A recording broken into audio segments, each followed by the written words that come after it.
Ու չես հասկանում, տոները օգնում են, թե խանգարում են, որովհետև եթե տոներից առաջ դու հստակ որոշել էիր, որ վերջ, մենք այս ամեն ինչի մասին պիտի խոսենք, սենց շարունակվել չի լինի, որտեվ դրանից առաջ օրերով ինքը կարա տունը եղած չլինի, անդադ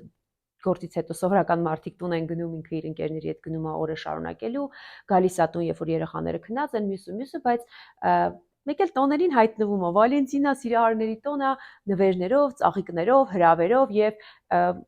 մի տեսակ այդ ամեն ինչը մոռացվում է, եթե այդ պահին անձը ուզում է, կինը ուզում է օրինակ թեման բացի, խոսի եւ այլն, կասեն դե այդ օրը, այդ օրը չի, արի մի փչացրու լավ տրամադրությունը, արի ամեն ինչ նորից սկսենք, արի մոռանանք ամեն ինչ, արի այդ թեմաները մի հիշի եւ ստացվում է նենց, որ նորից այդ նվերների, փուչիկների, բացիկների ներքո այդ ամեն ինչը նորից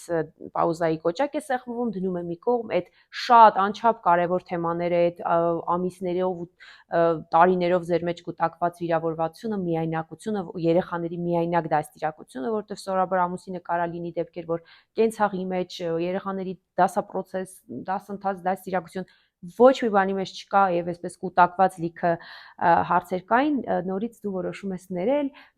ամեն ինչ նորից սկսել, հնարավորություն տալ եւ նորից իմ մոտ հարց առաջանում, հիմա այս տոները օգնեցին, թե խանգարեցին։